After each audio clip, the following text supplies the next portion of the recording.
Bueno, nuevamente bienvenidos y bienvenidas al Instituto de Fisiología Celular.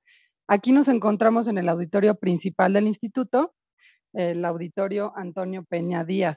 El día de hoy es el segundo día de actividades de nuestra Semana del Cerebro. Esta es la sexta edición para quienes se perdieron la inauguración de ayer, donde dimos algunos datos de lo que hemos hecho aquí con este evento. Este es el evento de divulgación más importante del instituto. Obviamente está enfocado en neurociencias, pero como van a ver el día de hoy, y ya les platiqué en la entrada, tenemos también la división de investigación básica y por eso aprovechamos la Semana del Cerebro para que ustedes visiten unidades de servicio y laboratorios de investigación básica y de neurociencias, ¿ok? Entonces, bueno, como ya les platicamos, vamos a tener la charla, después las visitas guiadas. Por favor, síganos en nuestras redes sociales IFC. Y creo que ya estamos en vivo a través de YouTube. Cuando termine la charla, pues vamos a tener preguntas tanto de aquí del auditorio como para quienes estén conectados. Entonces, gracias por estar aquí. Bueno, como habrán visto o no en el programa, el día de hoy tenemos la charla, la guía, qué es y para qué sirve. Muchísimas gracias a Irene Lee, que aceptó esta invitación para participar en la Semana del Cerebro. Y les voy a presentar a Irene brevemente para que sepan quién es nuestra ponente del día de hoy. Bueno, Irene Lee es doctora en ciencias biomédicas con enfoque en neurociencias y su especialidad son las células de la retina. El doctorado lo hizo en el Instituto de Fisiología Celular bajo la dirección de la doctora López Colomé, con quien trabaja actualmente y quien nos acompaña el día de hoy. Muchas gracias por venir. Su tesis se centró en los receptores de glutamato, el principal neurotransmisor de la retina. Hizo el postdoctorado en el Instituto de la Visión en París, Francia, donde estudió los mecanismos que protegen a la retina del daño por luz. Actualmente, su trabajo se enfoca en estudiar a las células gliales de la retina y cómo responden a eventos traumáticos como la presencia de sangre o enfermedades degenerativas. Así que le doy la bienvenida a Irene, muchas gracias y comenzamos entonces con la primera charla.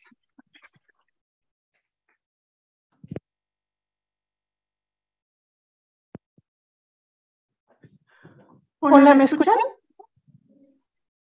Pues muchas gracias por la invitación, la verdad es que es un gusto estar aquí con ustedes. Y pues yo vengo a contarles de mi célula favorita, bueno, más bien mi tipo celular favorito. Y es que cuando uno piensa en el cerebro, nos pasan esta clase de imágenes muy bonitas, en donde uno ve a las neuronas disparando fabulosamente en el vacío. Uno, pues ya no tiene datos hacia el cielo, pero la realidad es que no, las neuronas no disparan en el vacío, no viven en el vacío, y de hecho están rodeadas de células, y estas células se llaman la glía. ¿Qué es la glía? Pues la verdad es que mucho tiempo se pensó que era un tipo de tejido conectivo, mayor chiste, que lo único que hacía pues era unir a las neuronas. Por ahí de 1858, un investigador polaco, Rudolf Virchow, empezó a estudiar estas células y las llamó la glía, que significa pegamento.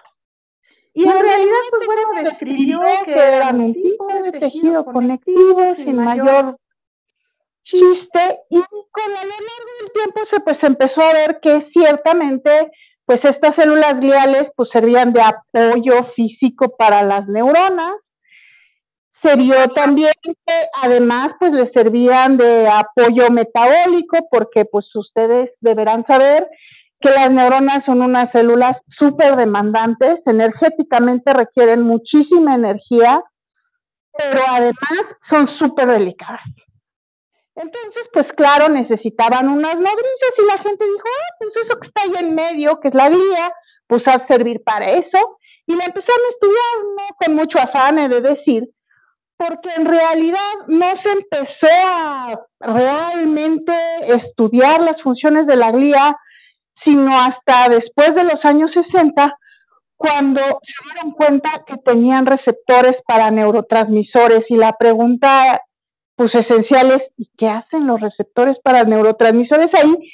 Si estas células no no disparan, no se comunican con señales eléctricas, como para que querrían un receptor para neurotransmisor. Y resulta que entonces empezó el trabajo así en un boom, y nos dimos cuenta, bueno, se dieron cuenta, porque yo en los 60 todavía no venía al mundo, que la glia ciertamente sirve de andamiaje para las neuronas, pero de hecho empieza a funcionar desde que empieza el desarrollo embrionario, y no nada más sirve de sostén, también sirve de guía, es decir, secretan factores de crecimiento que le dicen a las neuronas: vente para acá y aquí te quedas. Luego, además, claro, son esenciales para el mantenimiento y la sobrevivencia, que bueno, pues esto, les digo, se empezó a saber prácticamente desde finales del siglo XIX, pero son tan importantes que si se muere la glía, se mueren las neuronas. Entonces, vamos, tener a la glía vivita y sana es importante para el funcionamiento del sistema. Por otro lado, y esto es como más nuevo es mucho decir, pero es como lo que resulta súper interesante de la glía, es que son súper importantes, no nada más para formar las neuronas durante la sinapsis, durante el desarrollo embrionario, sino que en el cerebro adulto modulan su actividad. Y esto, pues sí resultó como muy sorprendente, porque les digo, la idea general era que pues eran las células nodrizas las que mantenían, pero nadie pensó ni se le ocurrió nunca que podían tener una importancia funcional para la neurotransmisión.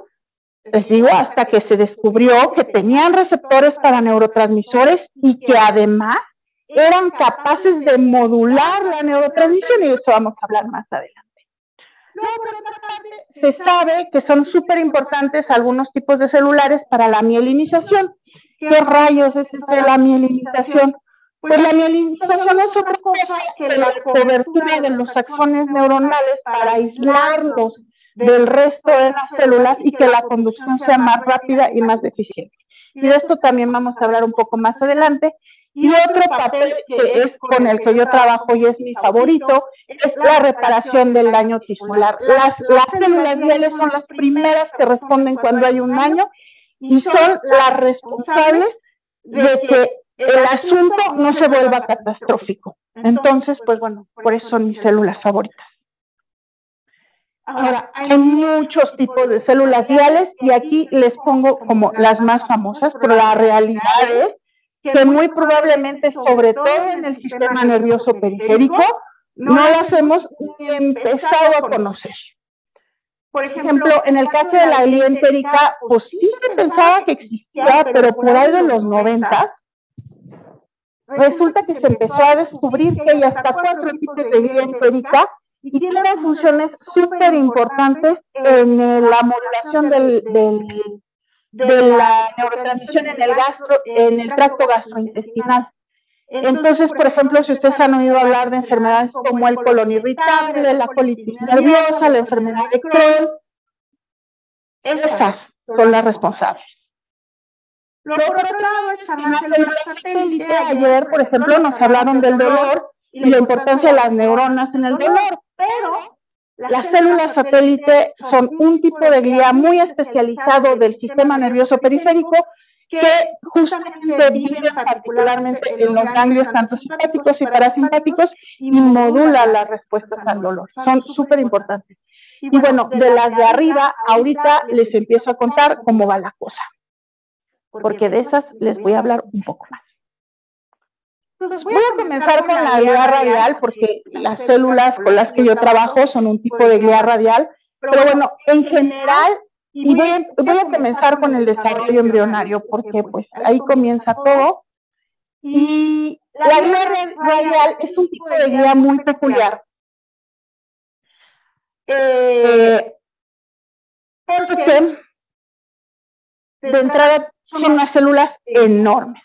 Normalmente todas las células que van a dar origen al sistema nervioso se acumulan y crecen a partir de una estructura que se llama cresta neural. Y a partir de la cresta neural se empiezan a dividir, se empiezan a diferenciar y tienen que migrar hacia la zona del cerebro en donde van a vivir al final. Y resulta que la glía radial, aquí tengo una microfotografía, se origina en la zona ventricular y extiende prolongaciones que van a dar hasta lo que es la placa cortical, que eventualmente se va a convertir en la corteza del cerebro. Y pues como pueden ver, tienen unas prolongaciones súper largas. Y a través de esas prolongaciones súper largas, las neuronas van migrando y ciertamente usan a la glía como un soporte físico para irse moviendo. Pero además, como les decía yo al principio, esta glía les va diciendo, ya llegaste. Por aquí, ya llegaste. Y una vez que llegan, les manda señales para decirles, ahora sí, este es el momento de brillar y convertirse en el tipo de neurona que vayas a hacer, dopaminérgica, colinérgica o lo que sea que vayan a hacer, dependiendo de la zona en la cual estén localizadas. Entonces, son súper importantes, pero una peculiaridad de la glía radial es que es capaz de dividirse de manera simétrica para dar una célula igualita o de manera asimétrica para dar una célula que se considera un progenitor intermediario. ¿Qué rayos es eso? Resulta que los progenitores intermediarios son células que se pueden diferenciar tanto en glía como en neuronas. Y, sorpresa, pues bueno, normalmente en el desarrollo, pues esto sucede. De las células de la cresta neural, a veces se producen o se diferencian los progenitores, en este caso de las células de Schwann, y estos dan origen a un montón de tipos celulares. Desde odontoblastos que van a dar lugar a los dientes, hasta neuronas entéricas, neuronas parasimpáticas, simpáticas, células cromafines, esas están en los riñones, y bueno, por supuesto las células de Schwann, que pueden ser mielinizadas o no mielinizadas, pero bueno, aquí el punto es, son capaces de crear un montón de tipos celulares.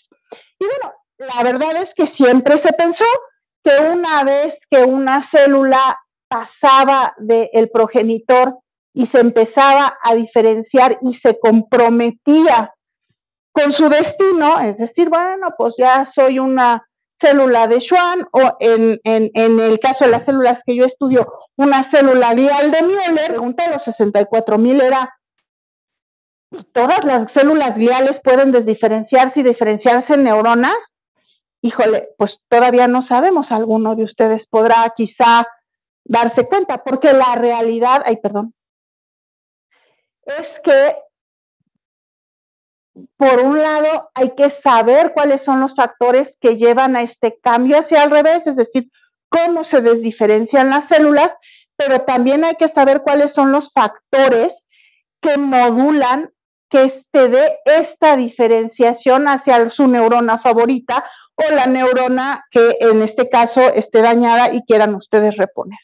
Entonces, este es un campo de acción súper popular, vamos a decirlo en este momento, que tiene muchas posibilidades y quién sabe, ustedes están ahorita en un punto de su vida en el que pues quizá alcancen este tren y pues pueden hacer algo realmente bonito con este tipo de células.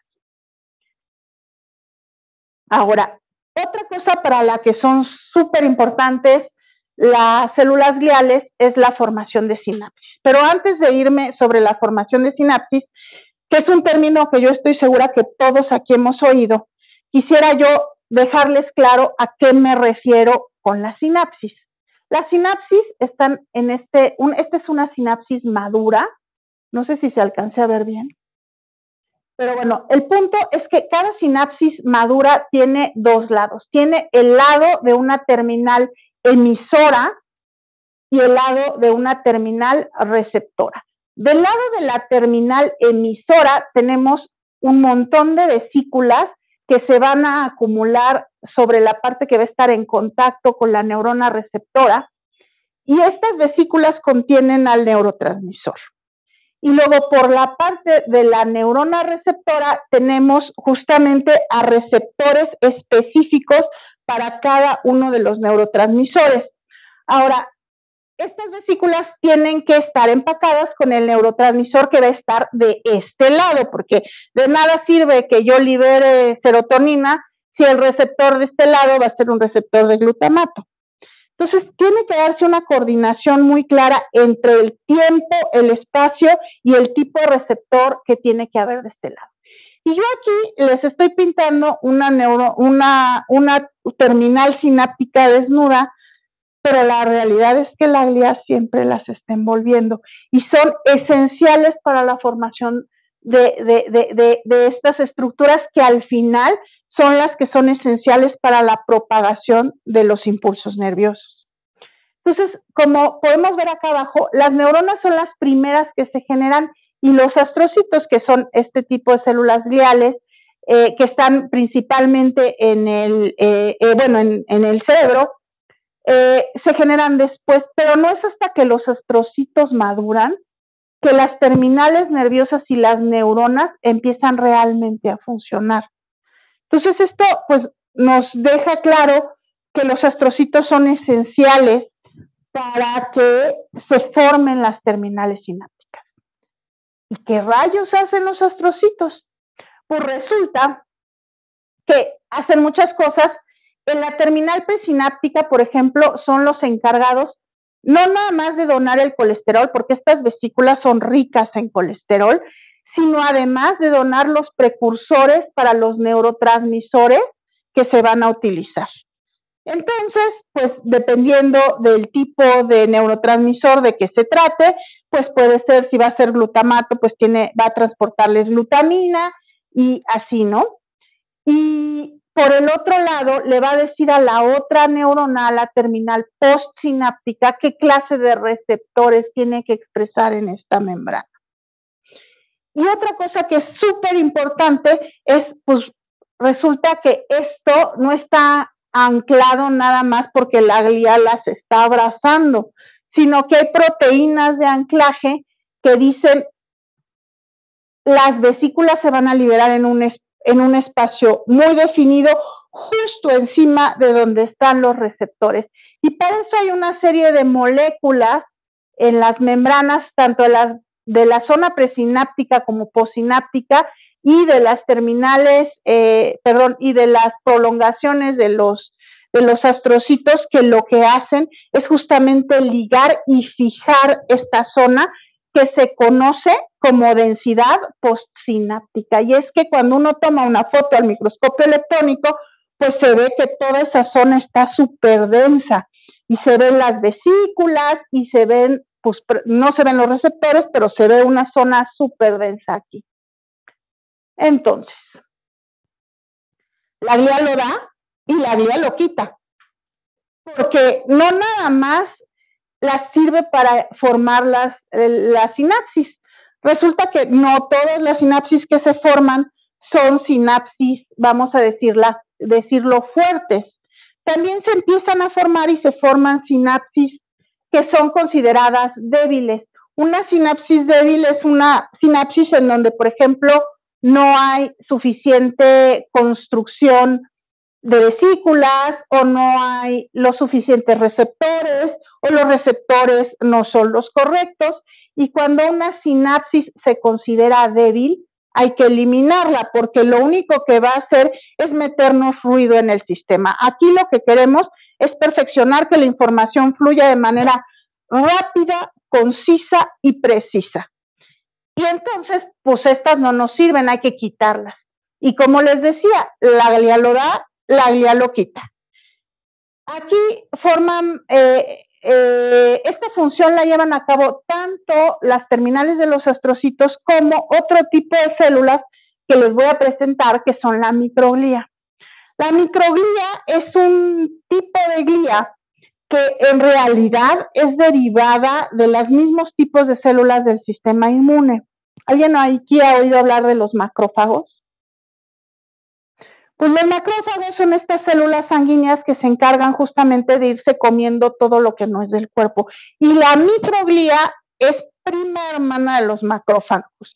Su función en el cerebro, y eso lo vamos a ver un poco más adelante, es responder al daño, pero entre las cosas que hacen, como pues son dragonas, pues es justamente comerse todo lo que sobra en el sistema, y ese es justamente su papel en el desarrollo. Eliminar la sinapsis en un fenómeno que se conoce como poda sináptica. Y bueno, pues sí, eso sucede en el desarrollo, pero en el cerebro adulto la glía también es capaz de modular la sinapsis. Y esto lo hace de muchas formas, pero yo me voy a enfocar solo en 3 que me parecen como las más importantes. Una de ellas es la eliminación del neurotransmisor del espacio sináptico, porque como les decía, este es un fenómeno altísimamente regulado. Se libera el neurotransmisor, se estimulan los receptores y se genera una señal al interior de la célula. Pero ¿qué pasa si hay demasiado neurotransmisor en este espacio y no se elimina pronto? Pues resulta que si sobra neurotransmisor aquí, entonces esta terminal postsináptica va a morirse por excitotoxicidad y eso tampoco queremos. Entonces la eliminación del neurotransmisor del espacio sináptico es algo súper importante. ¿Aquí alguien de ustedes ha oído hablar del Prozac? Pues el Prozac resulta que es un inhibidor de la recaptura de la serotonina. Y la serotonina es este neurotransmisor que tiene que ver pues, con la felicidad, dicen algunos, con sentirse mejor, dicen otros. Es un antidepresivo súper usado por ahí de los años 90, ahora ya no tanto, pero el mecanismo por el cual funcionan prácticamente todos los antidepresivos ahora es justamente este.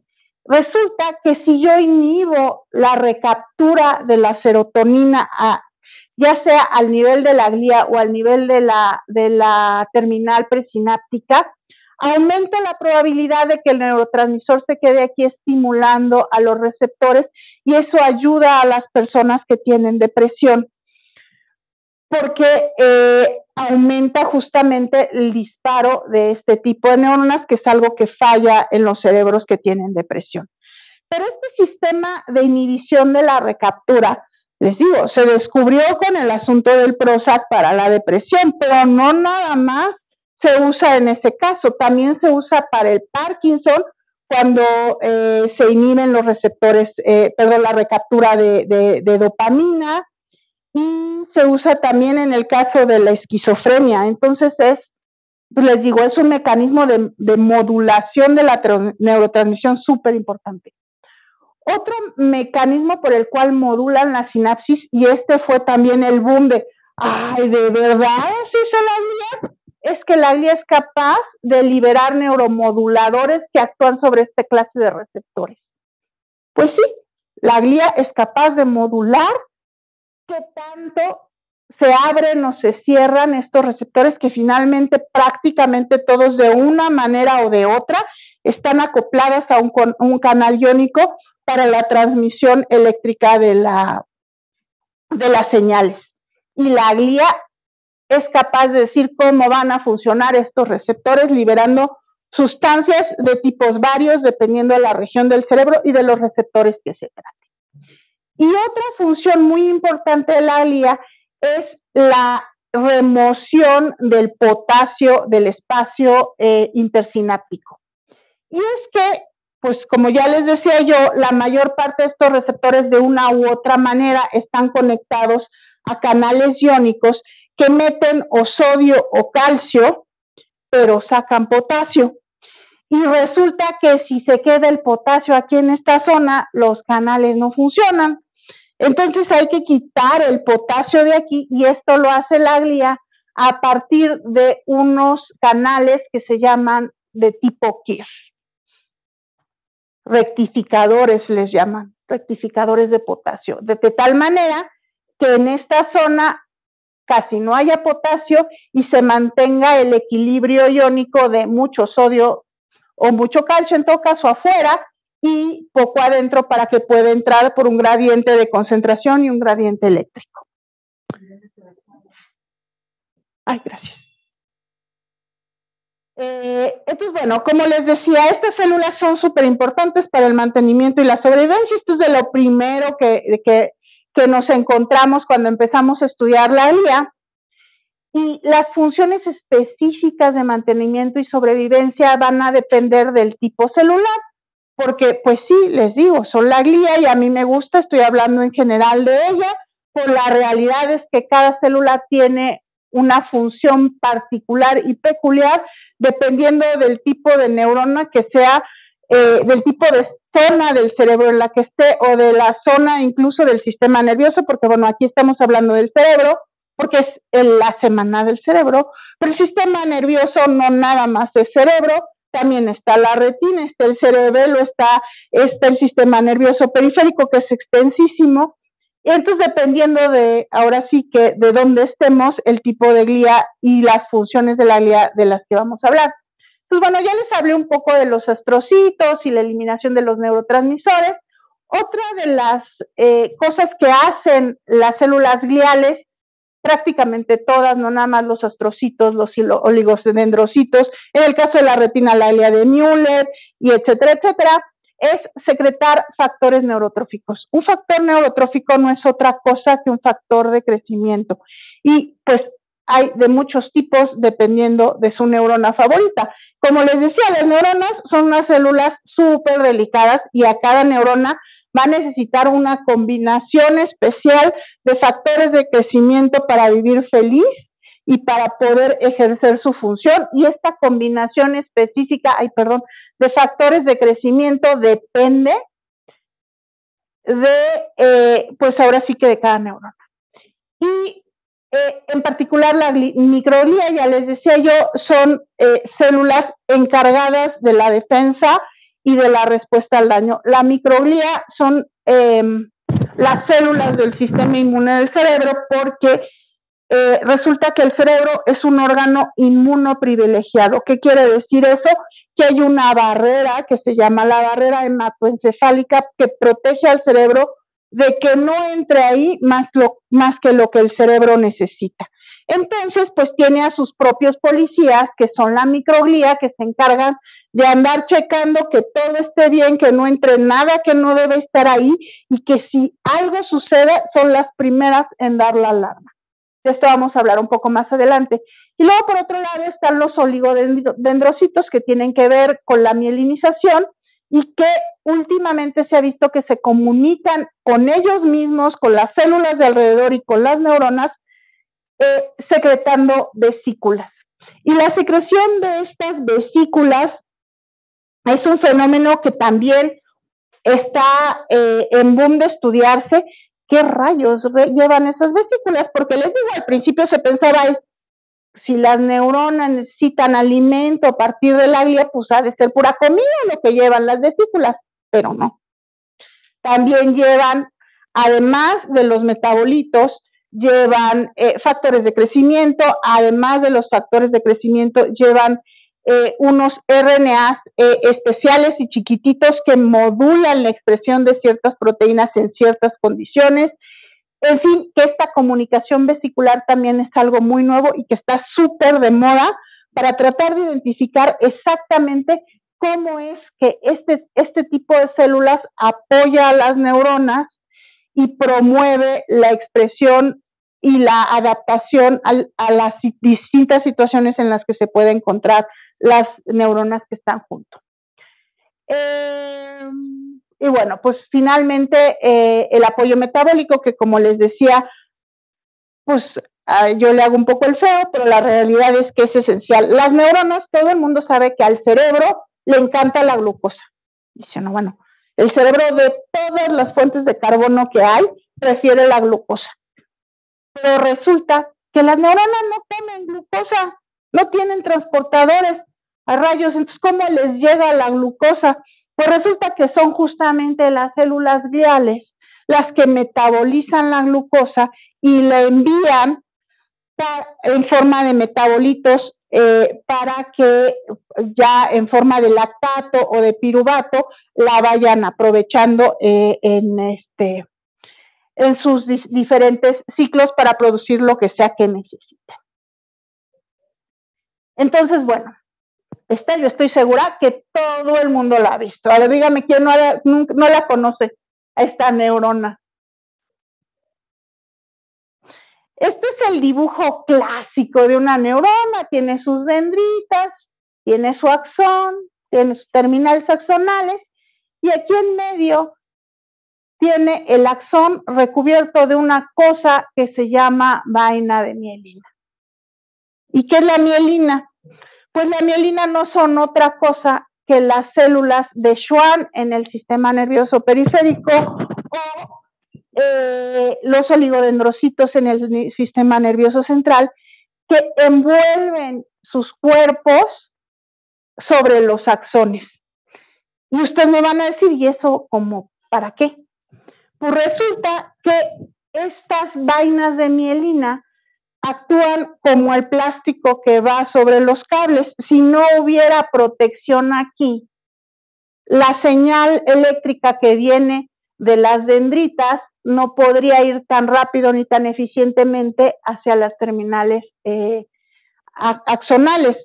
Y resulta que, por ejemplo, los vertebrados no podríamos tener cuerpos tan grandes, porque si la señal se va perdiendo en el camino, pues entonces tendríamos que tener muchas neuronas chiquititas unas con otras. Y el hecho de que podamos aislar el cable hace que la señal viaje de manera mucho más rápida, mucho más precisa. Y de hecho tiene sitios de modulación que son los sitios entre las células que se llaman nodos de Rambier. Estos nodos de Rambier tienen justamente, concentran los puntos de modulación de la señal de tal manera que se pueda ir, vamos a decir que modulando, amplificando en unos casos, disminuyendo en otros, dependiendo del tipo de neurona que se trate, porque justamente en estas zonas están concentrados los canales iónicos que pueden amplificar o disminuir la señal que viene desde un punto lejano hacia otro. Y bueno, finalmente mi parte favorita, que es la reparación del daño en el tejido nervioso. Como les decía yo, las primeras aquí en responder son las células de la microglía. Y las células de la microglía pueden hacer esto de dos maneras. Digamos que la manera pues beneficiosa, que es la primera que uno piensa, y es si el daño no es particularmente grave o extenso, entonces la microglía lo que va a hacer es a promover justamente un sistema en el cual va a secretar citocinas antiinflamatorias, factores de crecimiento, va a promover el mantenimiento de la barrera hematoencefálica y va a activar a los astrocitos para que protejan a las neuronas. Pero ¿qué es lo que sucede si el daño es demasiado grande o ya no pudieron reparar el daño? Pues entonces se va a activar un segundo programa que es un programa proinflamatorio. Aquí de lo que se trata es de tratar de paliar el daño y de limitarlo lo más posible. Entonces se van a secretar factores inflamatorios que lo que van a hacer es tratar de eliminar todas estas neuronas muertas o células muertas, porque cuando una célula se empieza a morir, empieza a aventar al espacio extracelular una serie de factores que son súper tóxicos, como radicales libres o incluso neurotransmisores, y ya vimos que si no podemos tener al neurotransmisor por todos lados, hay que tenerlo bien confinado para que las células no se mueran. Entonces, justamente los astrocitos lo que van a tratar de hacer junto con la microglía es de comerse todo ese desastre celular para tratar de eliminarlo del medio. Y lo que van a empezar a hacer, entre otras cosas, es a proliferar. Normalmente, pues, ni los astrocitos ni la microglía son células proliferativas, pero en estas condiciones van a empezar a dividirse como locos para formar algo que se conoce como cicatriz glial. La cicatriz glial tiene dos funciones. Una es justamente contener el daño para que no se propague y no se mueran las neuronas y las células sanas. Pero por otro lado, otra cosa que hace la cicatriz glial es rellenar el espacio de esas células que se murieron y que hubo que quitar. Y esto tiene un problema fisiológico a la larga, y es que en donde se forman las cicatrices gliales, se aísla una zona sana de otra zona sana, y después la intercomunicación del cerebro pues queda falla. Entonces, pues, ¿qué les digo? Es unas por otras. Y bueno, por otro lado están los oligodendrocitos, que dentro de el primer tipo de respuesta van a justamente fortalecer y estabilizar los axones, pero que si resulta que el daño es muy extenso, pues justamente lo que van a hacer es lo contrario, van a tratar de desestabilizarlos para irse comiendo a ese tipo de célula que está enferma o muy dañada. Entonces, bueno, ya finalmente, lo que quisiera yo que ustedes se acordaran de esta clase, de esta plática, es que pues las células gliales son súper abundantes. No, de hecho, en algunos casos se piensa que pueden ser de hasta 10 células gliales por neurona o 50, el número es algo así como borroso y depende de la circunstancia, pero constituyen la mayor parte del sistema nervioso. Tienen funciones muy variadas dependiendo de la zona del cerebro o de la zona del sistema nervioso en la que estén. Son esenciales, sí, para la estructura del sistema y para la supervivencia de las neuronas, y juegan un papel muy importante tanto en el desarrollo del sistema nervioso como en la reparación del daño.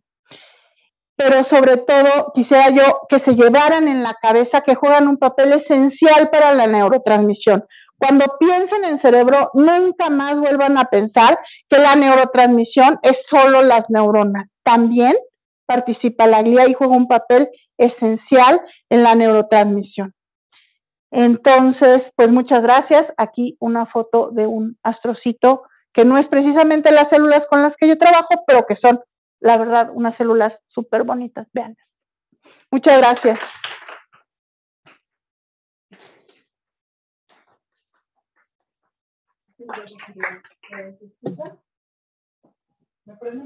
Por ahí. ¿Ahora sí? Ok. Bueno, pues te agradecemos muchísimo esta charla. Yo tengo algunas preguntas, pero me gustaría más bien que los chicos y las chicas participen. Entonces, ¿quién se anima con la primera pregunta? ¿Por allá? Dinos tu nombre, por favor, y de qué plantel nos visitas.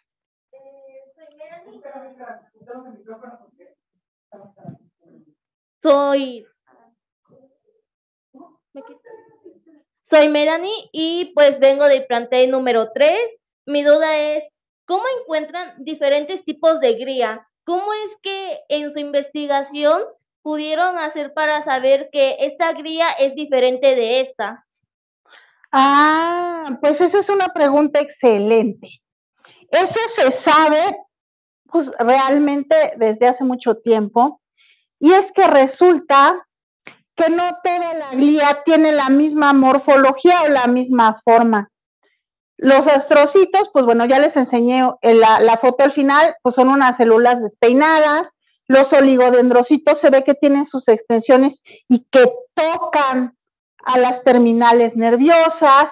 La microglía justamente tiene su nombre porque son mucho más pequeñas, son también peluditas, vamos a llamarlo así como los astrocitos, pero son mucho más pequeñas. Entonces tienen distinta forma. Entonces, pues se ven las neuronas y estas están ahí, pero tienen una forma diferente. Y bueno, normalmente la forma está asociada a la función, entonces, si tienen una forma diferente, deben tener una función diferente. Muchas gracias. ¿Más preguntas?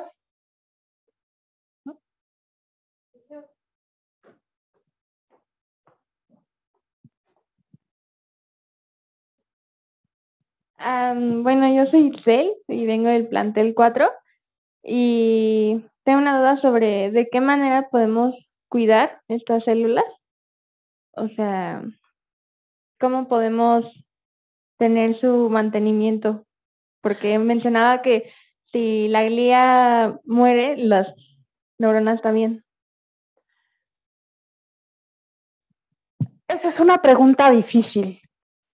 En realidad, ¿cómo podemos mantener a la glía? Pues no más particularmente manteniendo a la glía, pero la glía, pues justamente como su chamba es mantener a estas neuronas que son muy demandantes, ellas son muy autosuficientes. Entonces, ¿cómo la mantienes?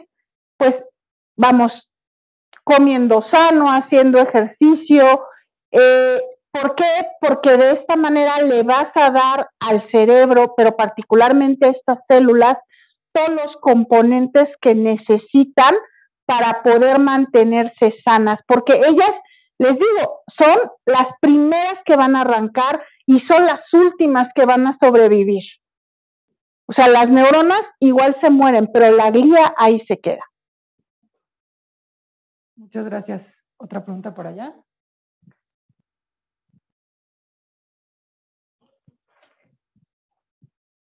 Soy Leonardo del plantel 6.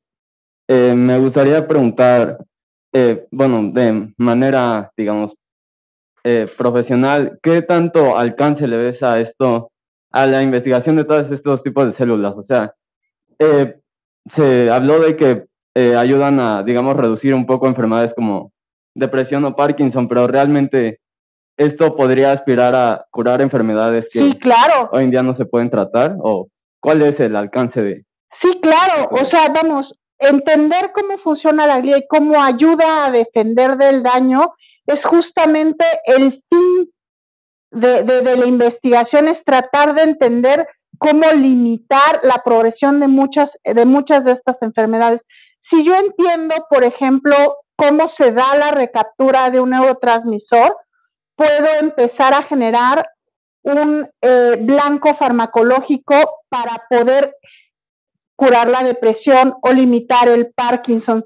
Si yo entiendo cómo se liberan ciertos factores de crecimiento que necesitan las neuronas para sobrevivir en una situación de crisis, entonces voy a poder encontrar una manera de poder enviar esos factores de crecimiento en momentos de crisis.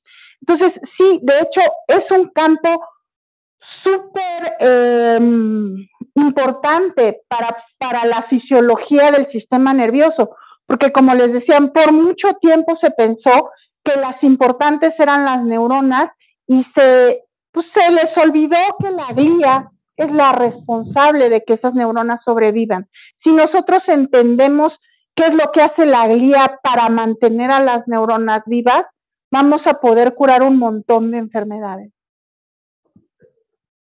¿Preguntas?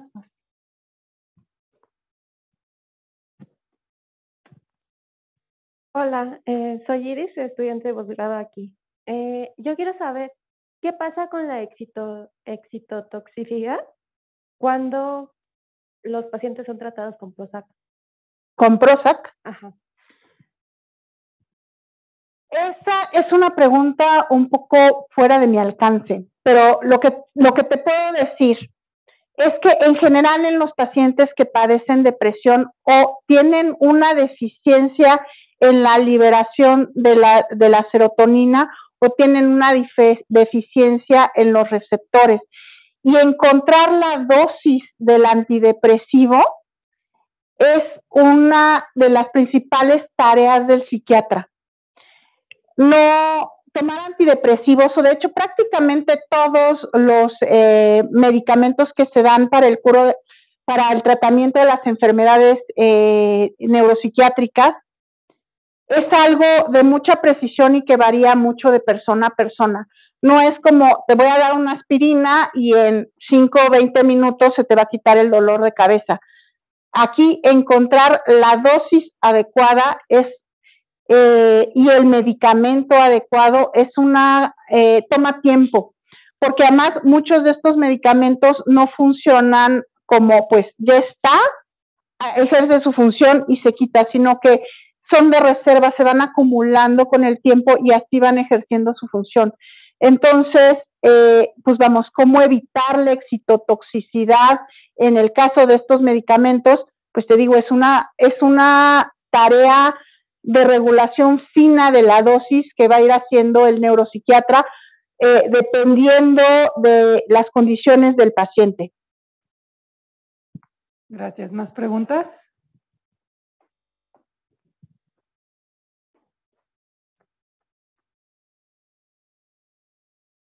¿Qué tal? Buenos días. Mi nombre es Gabriela, soy del plantel 3 y bueno, respecto a la reparación del tejido tisular, el estudio de las patologías, como ya mencionábamos, el Parkinson y la depresión, ¿cuál es el reto para la biotecnología, más allá de los electrodos de grafeno en las interfaces neuronales o el cultivo de células nerviosas?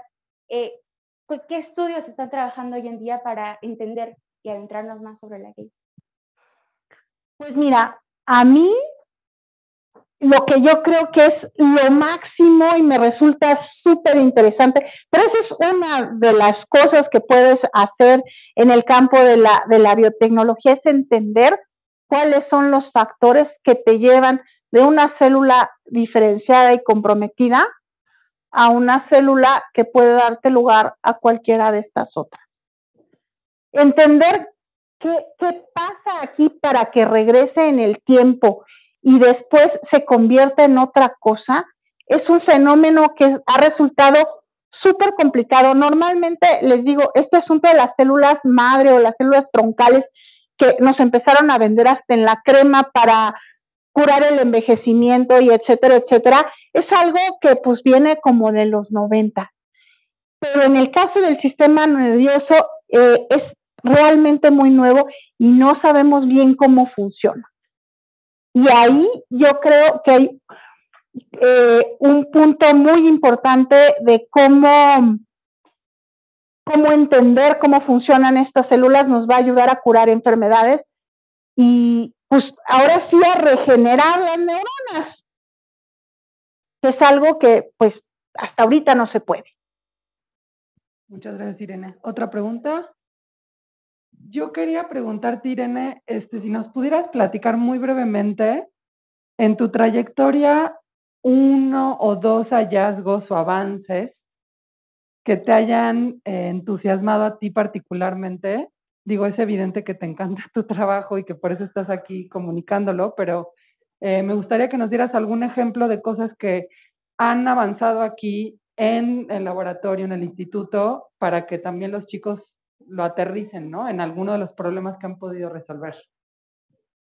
Sale, pues. A la doctora López Colomé no le va a gustar mi diapositiva porque no estoy hablando de nuestras células. Nosotros trabajamos con la retina. Y en la retina hay un tipo de células gliales muy particular que son las células de Müller. Pues las células de Müller hacen en la retina mucho del papel que los astrocitos juegan en el cerebro para contender justamente con el daño en la reparación del daño. Normalmente, como les decía, en el cerebro, pero también en la retina, son órganos privilegiados en donde se filtra lo que entra y hay una barrera. En el caso del cerebro es la barrera hematoencefálica, en el caso de la retina es la barrera hematorretiniana. Cuando estas barreras se rompen y entra la sangre en contacto con las células de tejido neuronal o nervioso, vamos a llamarlas así, entonces se activan una serie de programas pues para tratar justamente de contender con el daño.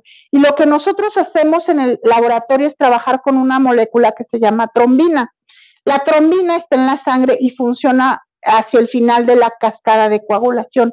Pero nosotros hemos visto que la trombina también induce la proliferación de las células gliales, particularmente de las células de Müller y de otras células que se encuentran hacia el fondo del ojo, que son el epitelio pigmentado de la retina. Y resulta que cuando estas células empiezan a proliferar, empiezan a crear membranas que desprenden todavía más la retina. Y lo que nosotros estamos tratando de entender es cuáles son los mecanismos que regulan justamente la proliferación y la migración de esas células, porque pues se tienen que mover de donde están, para tratar de evitar estos daños que se dan con mucha frecuencia, pues de manera, vamos a decir que, pues sin querer, en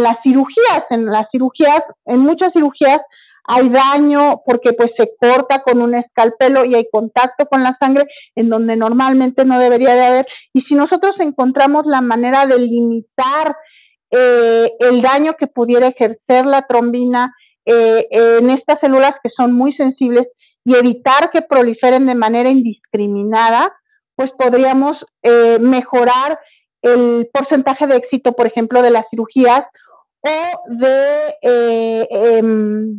pues eventos como los traumatismos en donde pues por un accidente hubo un desprendimiento de retina, por ejemplo. Muchas gracias. Hay una pregunta a través de YouTube, Eva Isela Juárez. Buen día, ¿por qué cuando hay algún daño o lesión en las neuronas repercute y en las células de la glía no? ¿Los tratamientos para enfermedades neurodegenerativas toman en cuenta la relación entre neuronas y células de la glía? Pues deberían. En realidad, les digo, se mueren primero las neuronas porque las neuronas son súper delicadas. Necesitan ciertas condiciones muy particulares para poder sobrevivir. Les gusta que les entreguen los metabolitos prácticamente masticados y en la boca.